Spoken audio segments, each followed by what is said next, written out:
Now, I recently watched John Wick Chapter 4, the final chapter, and I have to tell you, masterpiece.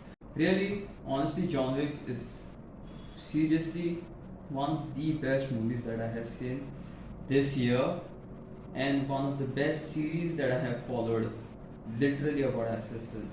Because I have to make my case, because me saying it's the best will not make a lot of people agree that it's the best, but I am going to make my fair share of points. So you see, I started watching John Wick during the quarantine because I had a lot of free time, and I came out and I saw John Wick Chapter 1. I thought, yeah, this is a series about a guy whose dog gets scared, so he goes out and kills a lot of people, and I decided to watch it. Later did I know, this guy gets his dog killed by some Russian guys, gets his car stolen, and then proceeds to kill his ex-boss. Literally very messed up. And then he tells him that John Wick killed someone with a pencil once, 3 guys with a pencil or something. And I was hooked. I was like, this is awesome. I want more of this. Okay, so I saw John Wick Chapter 1, then I saw John Wick Chapter 2, then I saw John Wick Chapter 3. All of them literally amazing. I could not find a single flaw with all of the John Wicks. And literally, people just try and meme this off, but I seriously loved the way John Wick shows realism. Like how in reality, if you are an assassin and you let me just show you. If you try and kill someone, right? Like usually in some movies, what it's like is just body shot, and that's it. In John Wick, that's not the case. Like John Wick will make sure that you are dead. So like if he shoots you multiple times in the body and you are down and you're like groaning in pain and maybe will die, John is like, nah, headshot. He literally hits headshots to confirm kill. That is exactly what I like. Confirm death. That is literally amazing, and it's such an amazing concept, because in John Wick there are like suits which are bulletproof, and they are made out of like a fiber or something that's like bulletproof fiber, so it makes a lot of sense. So like honestly, for me that is amazing. Okay, the amount of realism it shows, like confirmed killing, headshot shooting, then assassination attempts, and how stealth works, and even how like John Wick even like shows that after fighting a lot of people, right, like after fighting like 15 guys or like 20 guys, he's not like a typical hero, like a muscular agent, like, yeah, I'm not even affected by it, yeah, you can throw more 20 guys at me and I will feel nothing. Like he's not like that. He's just a normal human being that after fighting 15 guys consecutively who are literally built like steroids, built on steroids, I guess, he literally gets tired.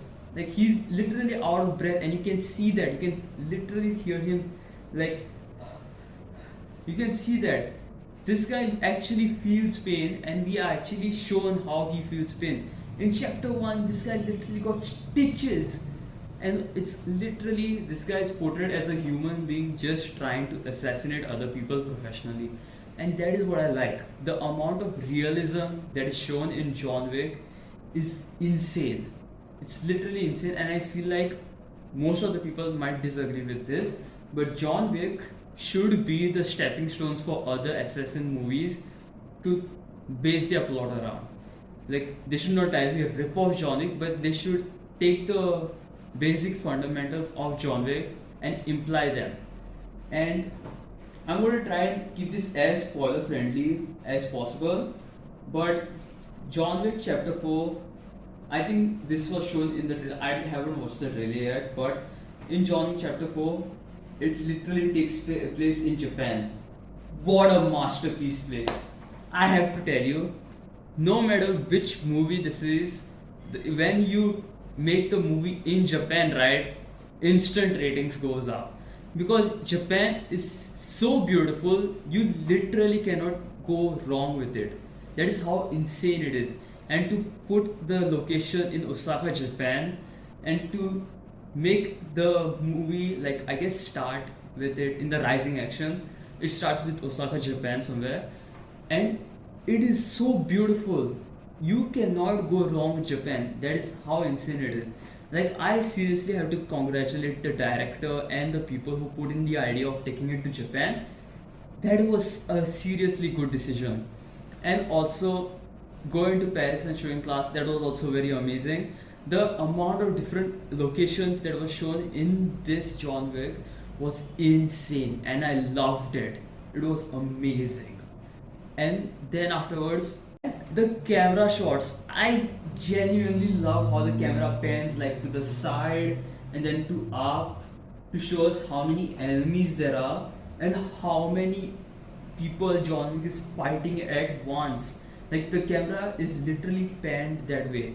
It is amazing the way they made that camera shot. It's literally amazing. And since I know how it's like these types of movie shots work, because I watched a lot of, BTS, like behind the scenes stuff, it is amazing how they do this stuff. Other series, right, like the Fast Five series or the Resident Evil series or the I guess some other series, like even Avengers, DC, like, not even, okay, remove Avengers out of this list, but like these types of people like try and keep the plot alive. Like, they try and make sure that there is some remnant left that they can capitalize upon and show as a prequel or a sequel, or like more movies to build upon that franchise. John Wick isn't like that. When John Wick is on his deathbed, they make sure that he's dead. And I literally loved that concept.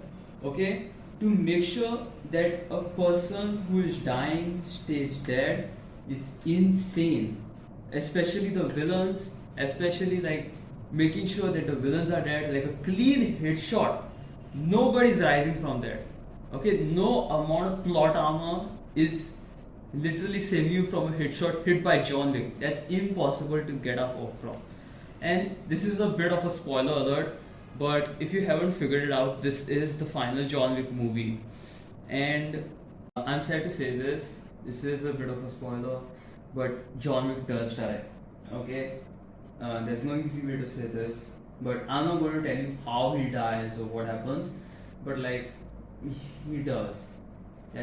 And honestly, this is the final chapter, so I don't know what you were expecting. But like, these people, like, they don't make like another entirely side story or something, anything like that.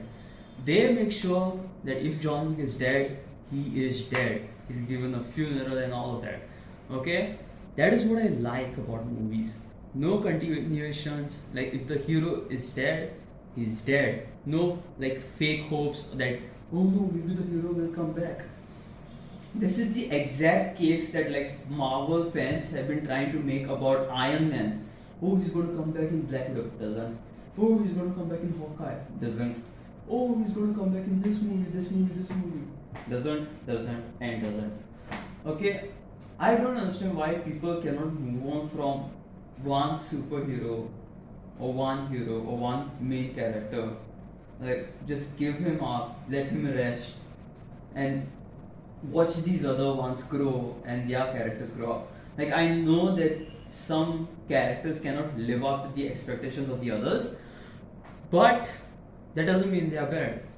It doesn't mean that they are any less value. They might have their own storyline, they might have their own, villains and stuff. So let them do their thing, and you can watch. If you like it, you can stay. If you don't like it, you can leave. There's no harm in that. Honestly, John Wick is a movie that can teach a lot of people how assassin movies should be made. It should be like the pinnacle of movie making. My final rating for John Wick is a perfect 10 out of 10. And the entire quadrilogy by itself is a 10 out of 10. If you want to watch John Wick 3, John Wick 1, 2, 3, as well as 4, I highly recommend you do that. It's very interesting, it's well worth it. You will have zero regrets by the end of it, because literally there is nothing for me. I from the top of my head, I cannot think of a single thing that like makes me regret of watching John Wick. Nothing. I seriously loved it and I seriously enjoyed it. And I guess the like at the in chapter 4, the amount of French and the amount of like no, actually, even the language barrier was okay. Yeah, I could understand a lot of the French terms because I literally knew these ones. So like it's actually fine if you know basic words like the coup de grace, then you will understand it. It's nothing like fancy or something. Honestly, John Wick is amazing. You should go watch it. Please do so. Don't be afraid that although you spoiled it, although how am I going to enjoy it? You are still going to enjoy it. Okay, you're going to enjoy it, and I guarantee you, it's amazing. Definitely worth watching. And honestly, I hope it wins some Oscars for Keanu Reeves. He's an amazing actor, and I genuinely love watching this guy. He's amazing. So that is my entire review of John Wick, and if you want me to review any other movies, I'll happily do so. Thank you for watching. I'm Mr. Marvel, and I'll see you in the next video. Bye bye.